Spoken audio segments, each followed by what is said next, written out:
मैं इस समय झाबुआ के बस स्टैंड पर हूँ और ये जो मेरे पीछे आप देख रहे हैं ये वाला कॉम्प्लेक्स, ये दरअसल धर्मशाला कहा जाता है और यहाँ की 13 दुकानें बीते एक महीने से सुर्खियों में है।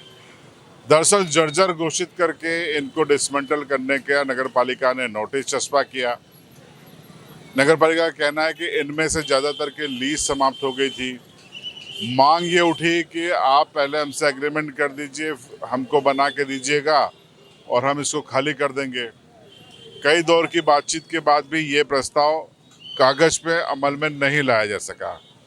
उसके बाद से अचानक एक घटनाक्रम होता है। तस्वीरें हम आपको बताते हैं कि नगर पालिका झाबुआ की एक बैठक होती है, लंबे समय के बाद वोटिंग होती है और इस वोटिंग में एक नया प्रस्ताव पार्षद लोग मिलके पास कर देते हैं।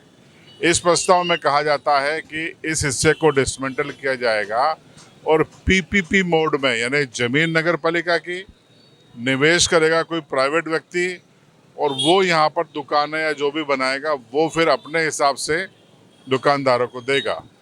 और एक जुमला उसमें लगाया गया समझाने के लिए, झुंझुना पकड़ाया गया कि उसमें प्राथमिकता इन मौजूदा दुकानदारों को दी जाएगी, है ना। ये एक शब्द है जिसके जरिए इन दुकानदारों को झुंझुना पकड़ा दिया गया। अब इन दुकानदारों की क्या गलती है, हम उस पर भी बात कर लेते हैं। कोर्ट ने स्थगन दिया था, नगर पालिका के सीएमओ साहब ने अपने तरीके से उसकी व्याख्या कर ली। मामला फिर से कोर्ट में गया। हाई कोर्ट के जस्टिस साहब नाराज हुए। उन्होंने कहा कि स्पष्टीकरण मांग रहे हैं या समझना चाहने वाले अधिकारियों पर ही कार्रवाई होना चाहिए, क्योंकि आदेश सीधा सपाट और स्पॉट है। स्क्रीन पे मैं आपको आदेश दिखा रहा हूँ। उस आदेश का उल्लंघन करते हुए नगर पालिका ने बैठक कर ली और पीपीपी मोड का प्रस्ताव पारित कर दिया। सबसे बड़ा सवाल ये है कि क्या व्यापारी डर गए? कंटेम्प्ट ऑफ कोर्ट में ये व्यापारी क्यों नहीं गए? या फिर कोई ऐसी लॉबी है जो इस व्यापारियों की आपदा में अपने लिए अवसर तलाश रही है, बगैर ये सोचे कि कर्म लौट के आते हैं। अगर आप किसी की पेट पे लात मारेंगे और उनके रोजगार छीनेंगे, हो सकता है आप कुछ सालों के लिए करोड़पति बन जाएं, लेकिन ये आपदा में अवसर तलाश करके आप अपने और अपने पीढ़ी के लिए मुश्किलें पैदा कर रहे हैं। प्रकृति नहीं छोड़ती किसी को। मैंने बात करने की आज कोशिश की नगर पालिका अध्यक्ष से, वो बाइट के लिए तैयार नहीं है। सीएमओ साहब इंदौर चले गए हैं, वो तैयार नहीं है। व्यापारियों से हम बात करेंगे, लेकिन इसके पहले एक सवाल मैं छोड़ के जा रहा हूं। यहाँ पर बीजेपी की नगर पालिका है। व्यापारियों के पक्ष में एक लोगों के मन में भावनाएं हैं। सवाल ये है कि बीजेपी संगठन ने इस केस को डील क्यों नहीं किया? जन भावनाओं के ध्यान क्यों नहीं रखा? कहाँ गया बीजेपी का व्यापारी प्रकोष्ठ?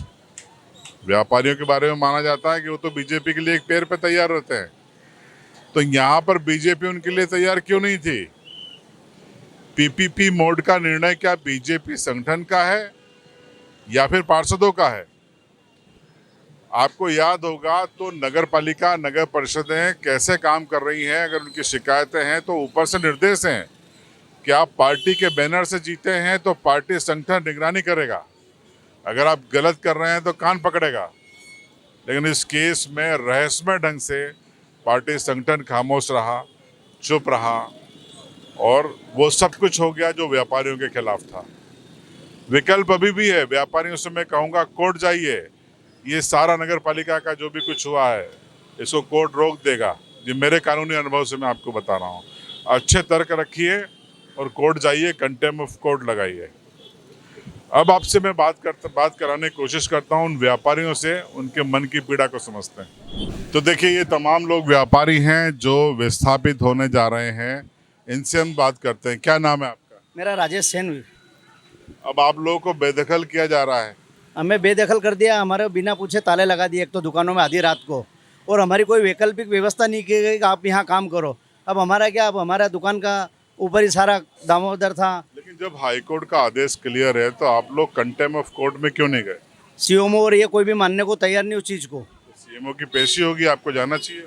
सर हमें आइडिया नहीं था, पर हमें धमकाया गया कि आप खाली करो तुरंत। हाई कोर्ट का ऑर्डर तो क्लियर है, सारे पर ये मानने को तैयार नहीं है।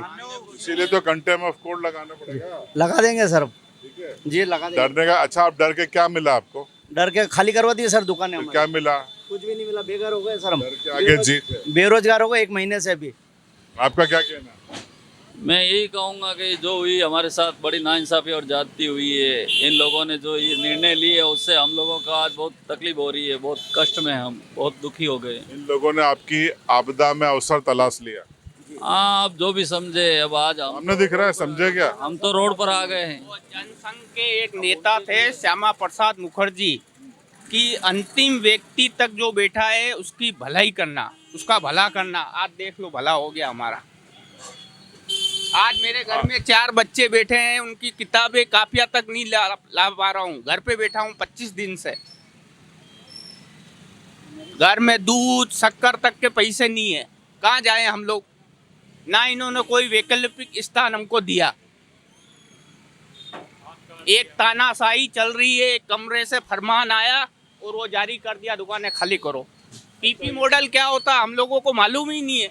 हमको ना दुकानदारों को 13 को बिठा के, ये तो खुद का प्रॉफिट मॉडल होता है भैया। सर हम चाहते हैं कि हमारी कोई वैकल्पिक व्यवस्था की जाए, 1-2 साल जब तक ये दुकानें नहीं बने। हम कहाँ जाएंगे, और बनने के बाद हमें मिलेगी कि नहीं मिलेगी, इसका कोई अभी तक निराकरण नहीं है, और नहीं हमें कोई एग्रीमेंट दिया गया। आपकी भी दुकान गई है, क्या कहना है आपका? बस कुछ नहीं, कोई वैकल्पिक व्यवस्था नहीं है, और सुबह 4 बजे सील करने का क्या औचित्य था? आप लोग डर क्यों गए ये बताओ? अब हमको डराया, किसने डराया? सब बोल रहे थे कि आप आगे कुछ मत करो, हो जाएगा आपका सब। मिले हुए थे, मिले हुए थे। सब मिले हुए। सीएमओ कभी भी हमसे सीधे मुंह बात नहीं करते। अरे भाई, कलेक्टर सीधे मुंह बात कर लेगा, लेकिन छोटे अफसर नहीं करते हैं। ठीक है, बताओ दादा क्या कहना है? भाई साहब, मैं तो आज 60 साल से बैठा हूँ यहाँ पे, लेकिन दुकान खाली करवा ली, और अब आगे मिलेगी कि नहीं मिलेगी कुछ नहीं कह सकता हूँ। वो तो लड़ना पड़ेगा दादा, कैसे लड़ेंगे? बगैर मरे स्वर्ग नहीं मिलता। वो तो सही है। हाई कोर्ट जाना पड़ेगा, कंटेम्प्ट ऑफ कोर्ट लगाना पड़ेगा। अच्छा, देखो अब क्या होता है। लगाना पड़ेगा। आप लड़ो, क्या कहोगे भैया आप? मेरा ये कहना है, दुकानदारी मेरी एक वीडियो, जो विधवा काकी है वो और एक अंकल है जो बिल्कुल सक्षम नहीं है, बिल्कुल गरीब है, और वो दुकान चला के अब अपना भरण पोषण करते थे। लेकिन आज उनकी ऐसी स्थिति हो गई है कि वो उनको बच्चों को पढ़ा ना पा रहे हैं, ना खिला पा रहे हैं, और वो काफ़ी तनाव में आके बीमार भी हो गए हैं। और जो विधवा काकी है वो तो बिल्कुल ऐसे हो गई कि जैसे अब मेरा सब कुछ लुट गया है, पर फिर भी प्रशासन की नींद से वो जाग नहीं रहा है और हमें अत्याचार करते ही जा रहा है। बस मेरा यही कहना है कि प्रशासन अपनी नींद से जागे और हमें एक वैकल्पिक व्यवस्था दे कि आप इस स्थान पे रह के जब तक ये दुकान न बने तब तक आप अपना व्यापार कर लें, और जब भी किसी भी मॉडल में अगर यहाँ पे दुकान बने तो अगर हम 50 साल से यहाँ पे काबिज है तो इस दुकानदारों को ही ये जगह होता है, हर जगह देखा हमने, राणापुर, पेटलाव, थांदला, सब में यही हुआ है। बिल्कुल यही हुआ है। लेकिन यहाँ पे नई राजनीति इन्होंने शुरू कर दी है। ये लोग गरीबी नहीं हटा पा रहे हैं, इसलिए ये गरीबों को हटा रहे हैं। बस सीधी की बात है हमारी है। देखिए, मिशन अंत्योदय की बात की जाती है, पंडित श्यामा प्रसाद मुखर्जी के अंत्योदय की बात की जाती है, लेकिन यहाँ पर नगर पालिका में नेता लोग आपदा में अवसर तलाश रहे हैं। आपने देखा होगा कि वोटिंग में कितना उत्साह दिखाया गया। इंटरेस्टिंग चीज़ ये कि नगर पालिका अध्यक्ष और कांग्रेस के पार्षद मिलकर अलग वोट करते हैं और बाकी पार्षद अलग वोट करते हैं। किसी भी प्रस्ताव में ठोस लाइन नहीं है कि इन्हीं व्यापारियों को दुकानें दी जानी है। कि किसी भी स्ट्रक्चर को तभी जीर्ण शीर्ण या फिर एक 24 घंटे के भीतर तोड़ा जाना चाहिए जब वो एक एमिनेंट डेंजर में आ रहा हो, परंतु ये कहीं पर भी किसी भी तरीके से प्रमाणित नहीं कर पाए थे नगर पालिका की एमिनेंट डेंजर में कैसे आ रहा है, और ना ही कोई किसी भी दुकानदार को कोई सुनवाई का अवसर दिया गया था। इसी बात को मद्देनज़र रखते हुए हाईकोर्ट ने जो दिनांक 5/6/2026 का जो नोटिस था, जिसकी बुनियाद पर नगर पालिका के द्वारा अपनी कार्रवाई इनिशिएट की गई थी, उसको निरस्त किया गया है। अब सर, जब अथॉरिटीज़ के सामने ये ऑर्डर पेश किया गया, सीएमओ के सामने, सीएमओ साहब के सामने पेश किया गया, कलेक्टर साहब के सामने पेश किया गया, तो इसके व्याख्या को लेके थोड़ी सी दिक्कतें आ रही थी। तो दोबारा से जब खुद व्यापारीगण जब हाईकोर्ट गए और उन्होंने उनके द्वारा एक क्लैरिफिकेशन ऑर्डर मांगा गया हाईकोर्ट से कि इसको थोड़ा सा क्लैरिफाई किया जाए, तो हाईकोर्ट ने कठिन टिप्पणी करी और इस बात पे ये बोला कि जब अथॉरिटीज़ हमारे इतने सिंपल आदेश को ही नहीं समझ पा रहे हैं, तो हम इसकी क्लैरिफिकेशन देने नहीं बैठेंगे उनको। उन्होंने स्पष्ट कहा कि क्यों ना आज दुकानें, जिस दिन आदेश पारित हुआ उसके अगले ही दिन दुकानें सील कर दी गई। दिनांक दुकानें सील करने का 12/6/2026 का ऑर्डर था और 13/6 को दुकानें सील कर दी गई। 13/6 से लेके आज लगभग महीना भर होने आ गया, लेकिन दुकानें ओपन नहीं हुई है।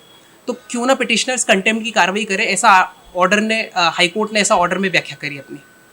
अब अगर इसके बाद पश्चात जब खुद दुकानदारों के द्वारा और इनके बीच में कुछ नगर पालिका के अधिकारियों के बीच में कुछ वार्तालाप हुई इसके बाद, और यदि अगर वापस से उस ऑर्डर की कंप्लायंस को लेके अगर व्यापारी अगर वापस से आते हैं तो हम निश्चित ही हाईकोर्ट के अंदर कंटेम्प्ट की पिटीशन लगाएंगे और दुकानें खोलने के लिए कार्रवाई सुनिश्चित करेंगे।